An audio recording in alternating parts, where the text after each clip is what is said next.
What is up, sad boys, and welcome to my channel that I have spent so much time dissecting.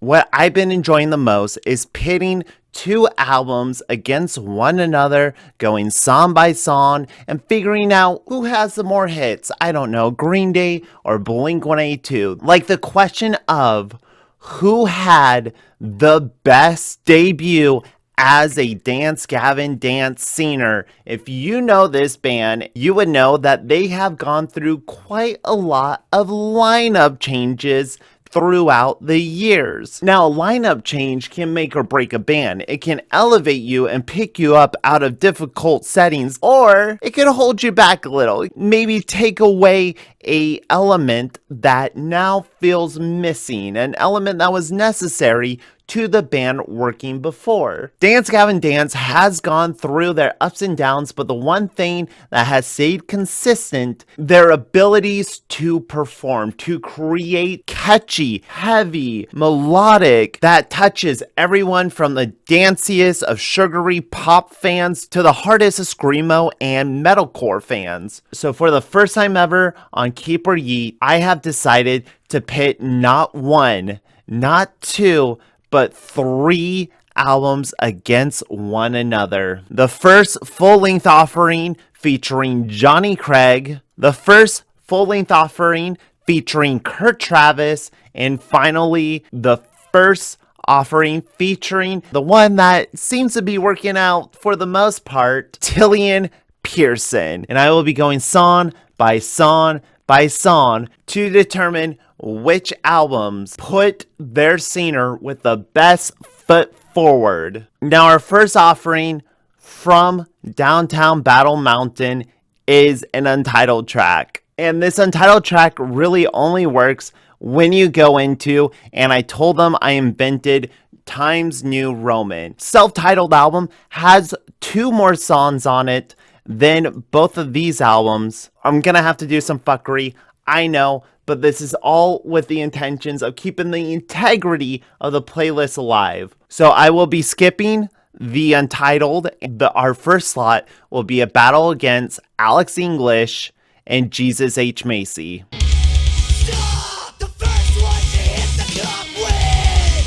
I try to always be upfront and honest with my musical biases whenever I enter into a review, so I must be forthcoming when saying that their self-titled album was the one that really hooked me as a kid and the entire reason why I got into the band. I was aware of them with Johnny Craig, but it wasn't until Kurt Travis came in that I think they really came to be more of a fully fleshed band. Out of the combination of the various lineups, I think Kurt's and John's vocals going back and forth mix the best out of everyone else, which makes it kind of sad that John didn't come back for the follow-up, and then Kurt was almost feels grander than it is. I mean, look at the album cover. We're evoking a Victorian Death Star. We're not operating within our realm of reality. In the same way that Cody and Cambria always imbues a sense of lore into their songs, that there's a greater picture, greater narrative going on.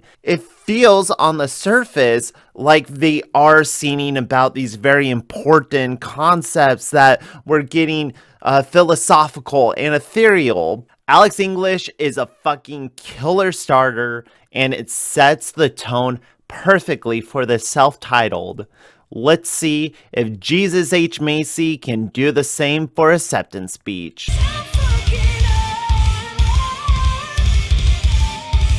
Acceptance Speech came out at a time of a little hesitation in the band. They previously had just done Downtown Battle Mountain 2, bringing back Johnny Craig, bringing back the original lineup. Well, it was fucking Johnny Craig, so of course it wasn't gonna work out.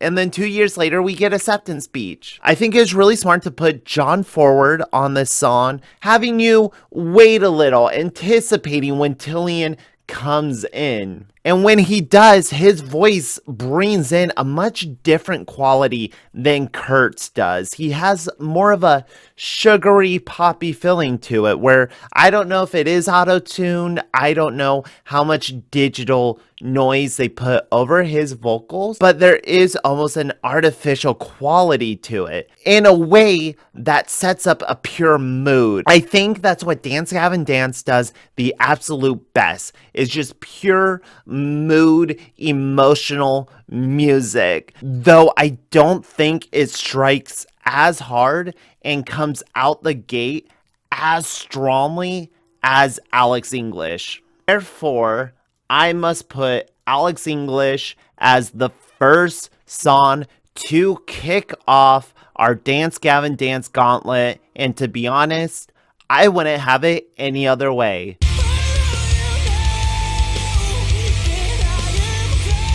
It's interesting how even this early in their career, you can still see a lot of the pieces that they improve on and a lot of the core pieces that make Dance Gavin Dance what they are. The way they layer John's vocals, the way the guitars almost feel like they're dancing over the drums, going along with the vocals. Everything has such a smooth ease to it, and Johnny's voice being able to just perfectly come in and hit these incredible pitches, and they're already really competent, but you can see the room to grow. Now, this is one of the most classic Dance Gavin Dance songs. This is like the one you knew, if anything, just for that incredibly powerful opening. It still hits just as hard as it ever did in 2007.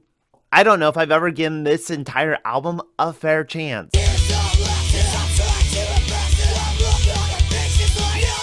I think what makes this album still feel so fresh to this day is that no one else was screaming like John Mess. Where like a lot of metalcore screamo bands tend to kind of sound the same. You know, you're Sleeping with Sirens, Of Mice and Men, Issues. Like, I can't tell you any of them apart. I like the melody in it. I like the hook. I think they're doing a lot of really creative stuff with the screaming, even if lines like, "Hello, my name is John fucking Mess. I wrote the script on getting you out of your dress." Regardless of how cringy lines like this seem today, he still pulls it off with such confidence and style that, I don't know, I kind of believe him. He may have actually wrote in the script on getting girls out of their dresses. And now we go to our second offering from Acceptance Speech, The Robot with Human Hair Part 4. Don't feel discouraged if you have not listened to The Robot with Human Hair Parts 1 through 3. I don't think Dance Gavin Dance really gives a shit about a clear narrative.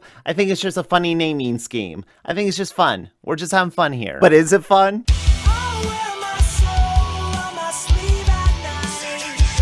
I don't know what's with Dance Gavin Dance, and they keep finding these difficult women. Come on, women, don't be difficult. Just have sex with me already. Like, why are we arguing about it? I'm a singer. I have a silky smooth voice. Get on my penis. Though this one does feel like there is some slight self-awareness. The jig is up, I'm the one, manipulate the ones I love. Does being self-aware that you're a manipulative monster excuse the behavior of being a manipulative monster? It's interesting how subdued Tillian seems to be so far on this album compared to Johnny Craig's bombastic opening and Kurt Travis just welling out on these songs. Tillian's being a little more sneakily implemented into the record. He's being like slowly added into the midst. Like they're almost aware he's a new element and they're slowly getting you used to him. Like a fish in the bag sitting in the fish tank. But that being said, Johnny Craig's boasting on what is probably the most iconic Dance Gavin Dance song, and probably the reason that they still do really dumb song title names, must give it to I Told Them I Invented the Times New Roman. Okay, I think I'm starting to get it. Somebody really hurt all the members of Dance Gavin Dance. I don't know if it's one woman that comes back and purposely destroys the lives of each new singer. Someone hurt these gentlemen. They have vowed to take their revenge on every woman that is a whore and a harlot, everyone that has mistreated them. Here they might actually be talking about a prostitute. Don't trip, they bleed at the bar. If someone hurts you, fuck them. Don't fuck them up. I guess it depends on the crime, okay? This is just to say that these types of lines don't make me feel very sympathetic towards the narrator. This is lacking the self-awareness that the Robot with Human Hair Part 4 had. Maybe Zoloft can come and bring it back. Zoloft, let's make us feel better.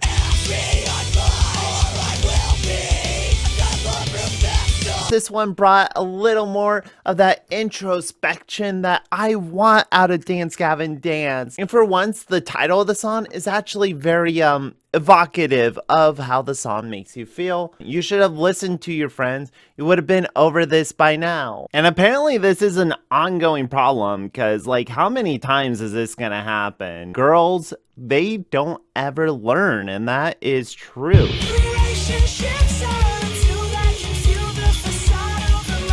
It's hard to gather my thoughts about this one since I spent a little bit of time just trying to figure out who the fuck Jodi Arias is. Apparently, some lady who stabbed her boyfriend. She stabbed her boyfriend and then she sang "Oh Holy Night." I woke up in my new Bugatti and then burnt it. Punk as fuck, you know? You wake up, you're sleeping in a Bugatti, which I say sell that Bugatti, get an apartment, whatever. You woke up next to Jodi Arias, so you woke up next to a woman notorious for killing her boyfriend. She my hood bitch. I'm confused by this line mostly because I'm not entirely sure what a hood is supposed to look like. We started this sound from Sacktown. You can't use the word hood bitch and then admit you're from Sacramento, guys.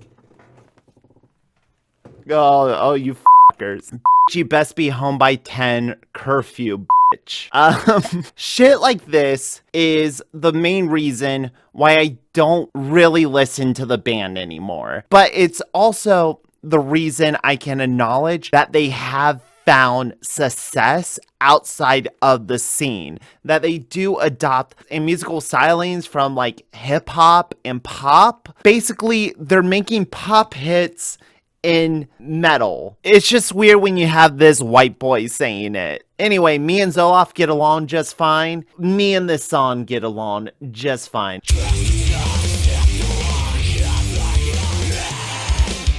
I forgot about Strawberry Andre. I would say this is probably my second favorite off of Downtown Battle Mountain. I like the way their voices work together. And that ending part with the I still can't believe it's you. Sometimes all I need is just one really good hook in a song for me to come back and listen to it again and again. And now it's time for a little more context. Here we have The Robot with Human Hair, Part 3.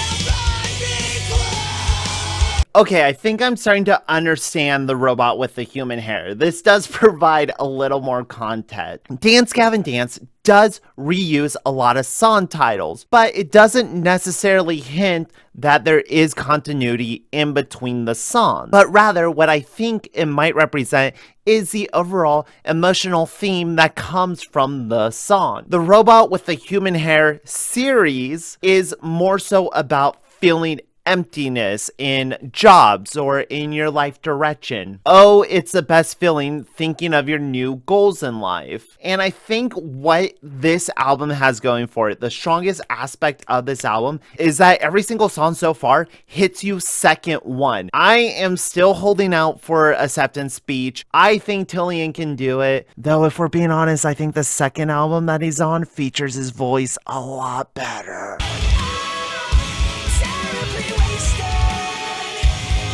Damn, we have 3 very strong contenders This is legit the best offering from acceptance speech that I've come across so far. I think John's having a lot of fun with the lyrics. I like the bathing in the glory, I love my story. A little bit of optimism, a little bit of happiness, though it still just comes down to, let's get naked. Hey, there's a problem over here. There's a problem over here. So let's just get naked, you know? And with that, I think acceptance speech has made it onto our playlist with Carve. It took them 4 songs, but I think they finally found their voice.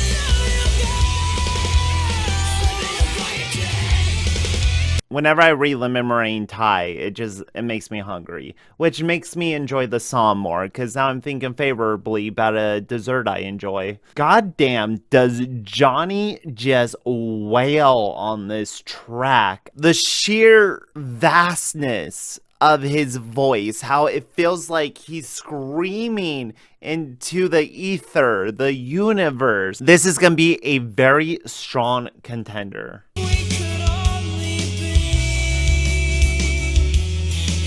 Dance Gavin Dance tries to slow things down, tries to bring the mood down, and the mood has been brought down. Thanks, guys. Maybe the song Doom and Gloom can pick me back up.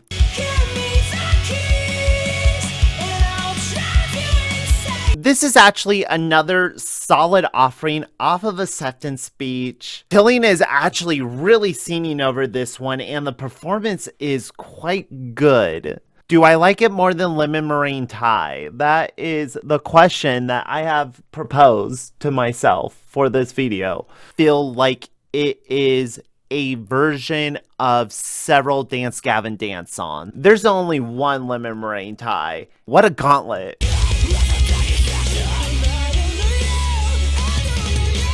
I'm actually finding that Downtown Battle Mountain holds up a whole lot better than I thought it would. This was one of my least favorite Dance Gavin Dance albums, only because it's a little slower, it's a little moodier, there's a little more guitar work, but the songs themselves actually are starting to grow on me and get better. And my favorite aspect on this album is that most of the days Johnny Craig was just too fucked up to sing. He didn't really write down lyrics. A lot of the things he's singing on this album are just kind of improvised on the spot. It's selfish to say, I believe all these lies, and long enough for what, Johnny? What do you mean? That doesn't rhyme with anything. Why did you say it? And that kind of adds to the fun of it.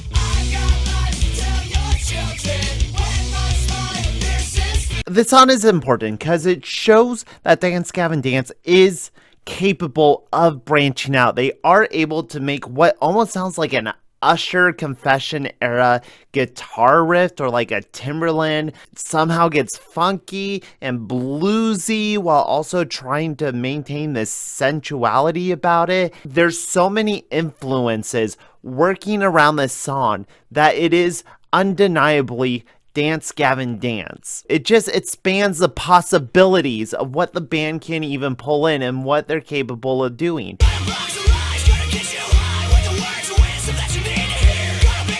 This one was the first song with Tillian that I had ever heard, and I have to admit that there's parts of this song that do stick with me. Does feel like the full coming out of Tillian. I do like the Backwards Pumpkin song, but Uneasy Hearts Weigh the Most is just too important. It's just too integral to the Dance Gavin Dance experience. We're halfway through our playlist. So far, we're pretty even. Acceptance Speech is a little lacking, but it's never too late to come back.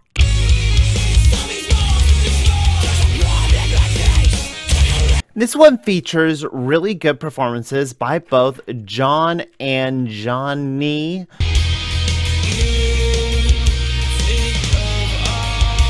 This may be the one that I would skip on this album. If anything, just because I don't like Chino's vocals at all. I never like the Deftones, and I don't like what it adds to this song. It is interesting though how in the back half of their self-titled, they're starting to take their time a little more. They aren't blasting the music from second one. There's a little more of a build up to it. This one's just kind of boring.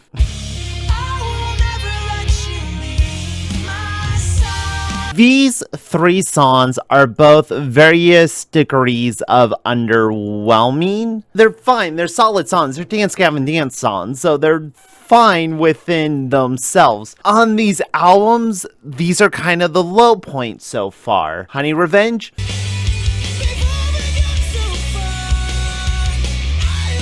Now this is some truly classic Dance Gavin Dance. When his voice comes in, it's just the most powerful and just perfect timing for Johnny to come into the song. Rare that the funny title of the song is actually in the lyrics itself.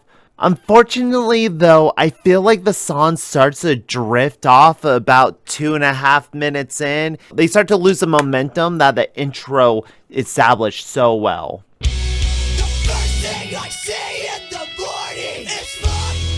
I distinctly remember the intro to this song, although that I don't remember anything that happens after that. This is all a blur to me, and I can see why, because it is all over the place. I kind of drift out of it halfway through.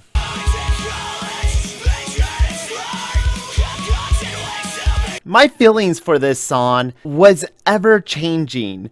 At first, I wasn't really into it. The vocals came in a little too digitized, which is fine. I understand that they already do a lot of really heavy stuff on the production side for the instrumentals to get them sounding as tight as they do, to get them sounding like how they do on the record. And I understand extending that experimentation in production to the vocalists themselves. But when it does hit, it hits really, really well, and I think showcases the band and the full production at its best. You can start to see John exploring his philosophically enlightened and rich side. He likes to read a lot. He likes to look at philosophy, use it into his music, and I say good for him. I say at least it makes it a little more interesting, a little more dynamic than just trying to sleep with a girl or fuck a girl for, well, fuck you for sleeping with someone else. You know what? This song actually won me over, especially compared to its counterparts. I'm sorry, Turn Off the Lights. You're the one song that didn't hold up from this album.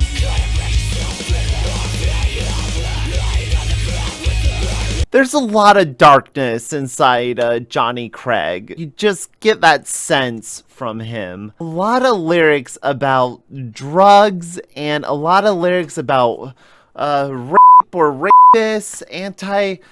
but they also they're calling out a lot of women and calling women bitches. I don't want to sound like an old bitch here, but I don't feel comfortable with just how casually they exploit imagery of doing drugs and the violence towards the women.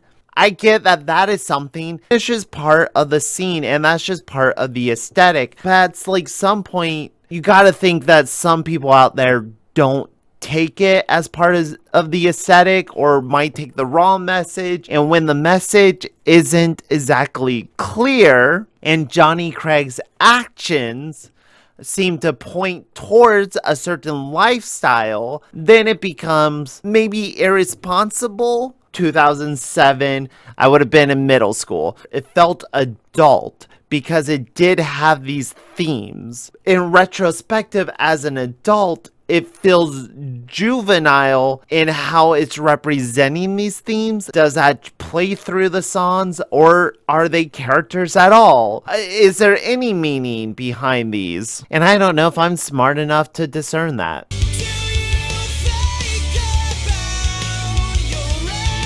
A couple things with this one.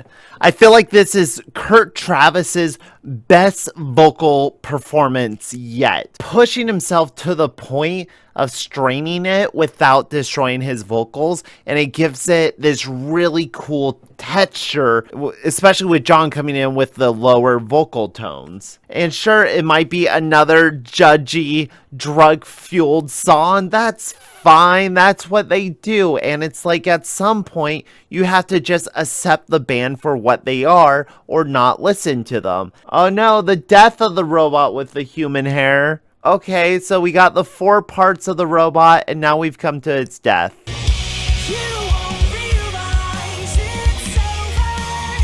I had completely forgotten this one. I have been pleased. I am pleased. It starts off very much as a Tillian showpiece. Voice is very much forward. It's a more soft tone song. This is a death of the robot with human hair.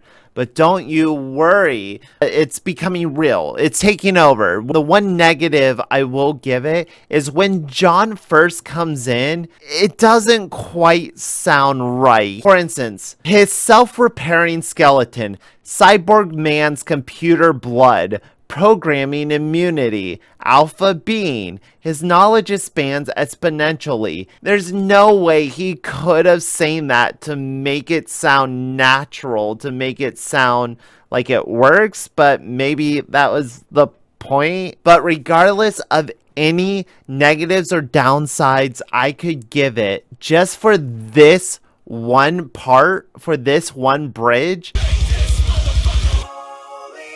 this song completely deserves a spot on the playlist. This is one of the most creative splurges, just fun, that Dance Gavin Dance has ever imbued into a song. And then they start singing about future utopias and alpha hybrids into progressive sociites, worship efficiency. I don't know, they're taking me on a journey, and I want to know about this world. I find this much more fascinating than any songs about getting fucked up and trying to have sex, you know what I mean? In the back half, not only has Acceptance Speech made its way onto the playlist, but it is absolutely dominating now. Who would have thunked it? But we're not done yet. We have 2 more songs, motherfucker.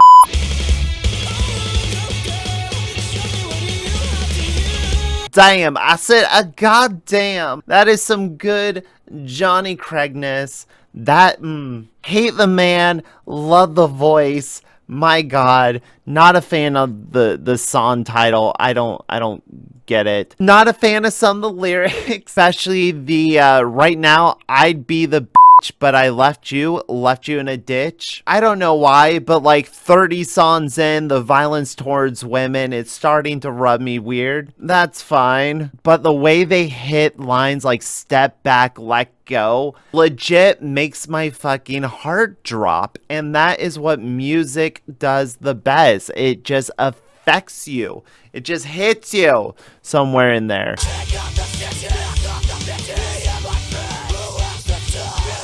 Honestly, don't remember this song, and I can see why. It's you got the going, you know, the little Kurt Travis doing his thing. John Mass, he's in there, he's angry, but it's time for the jiggler, y'all.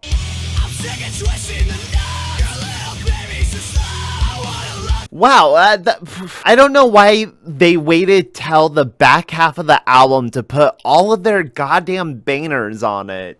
Tillian, I think his best feature is his ability to just hit notes so specifically that it just like leaves an impression in your mind. It's unique. It's very unique to him. Also think the band as a whole are best when they're unpredictable. You have no idea what's coming up next. Are they going into a bubblegummy R&B verse, or is this going to be the heaviest breakdown you ever heard in your life with sporadic moments in it? It always feels very specific to Dance Gavin Dance, and the transition almost always feels completely natural to the song. And while I do like the jiggler, and Acceptance Speech has been dominating, Surprise I'm from Cuba, the performance is too good on it to not add it. I feel like some of Dance Gavin Dance's songs are just so integral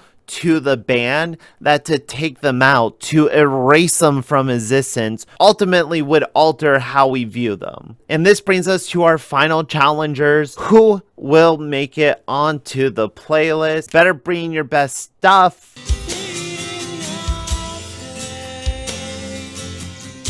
So did they just need like an extra song on the album and they didn't have anything? So they're like, hey, go and pick up acoustic guitar and just like, I don't know, just strum it. Johnny's going to do his thing. He's just going to go off. It's going to sound lovely. And that'll just be like the closer. Totally disconnected from everything else. I'm disappointed is what I'm saying. I said, bring me your best, boys. And that...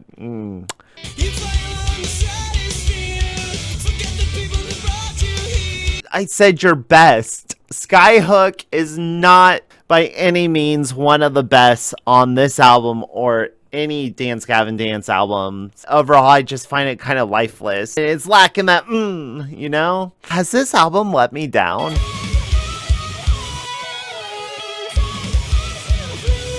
I failed to see the connection with the original Turn Off the Lights. I think overall it's a better song than that original. It doesn't have any moment that hits quite as hard as when Johnny comes in during that song, but overall this one kept me more interested. If anything, just because the contrast between John Mess's esoteric philosophical wankery and Tillian's smooth, sexy, the contrast is never as distant as it is in this song. It's an analogy backfire in the cliche storm of backwards prose. John Mess, oh wow, what words, what wisdom. He makes it work only because his screaming is so confident and so tightly produced. It makes me giggle, though I do admit I'm just too dumb. And with that, Turn Off the Lights, I'm watching Back to the Future Part 2 finishes off a playlist, except I would never fucking forget.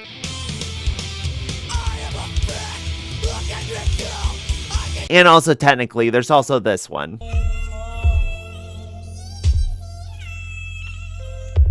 Look who decided to join me for this last song. Yes, I know that people you know is an extra song with no competitors, with no competition. So in fairness, I guess we started our playlist. Just leave, please, please. We started our playlist off with a song from their self-titled, and we must end it with a song from their self-titled. This song was perhaps my favorite, just for the sheer insanity that it breaks down to in the end, just how incredibly angry and cathartically he's getting his vocals out, just pushing his screams as far as he could go. Thorn in my fucking side, loyalty, honesty, trust, respect, humility, sincerity. We're also full of fucking shit. Damn, John. Fuck, the Death Star was in your mind all along and you just gotta fucking blast those thoughts out, I guess. And then going from that to what feels like a Coco Rosie trance MySpace inspired electronica comes completely out of nowhere, and for that reason I always really enjoyed it. It's only fair that it ends our playlist. Have it our full Dance Gavin Dance Gauntlet, pitting the debut full-length albums of each respected singer, pitting Johnny Craig, Kurt Travis, Hillian Pearson, 1v1v1, 4 songs from their self-titled, Alex English, me and Zoloft, Uneasy Hearts, People You Know. I feel like those are the big ones off of Downtown Battle Mountain. 3 solid songs, 3 of the most iconic Dance Gavin Dance songs, and the biggest surprise of them all, 5 Tillian songs from Acceptance Speech. You can really see why Tillian is the one that has stuck around, the one that has worked the best with the band. This is my final playlist between these 3 albums. Do you agree? Do you disagree? Was I even fair in putting these 3 against one another? What albums would you like me to pit against one another in the future? Tell me below. Please subscribe if you would like to see more. I'm Grayson Todd. Thank you for watching. Stay posy, stay swezzy, listen to some good shit. And I'll check you next time. Check, check, check, check. Toodles.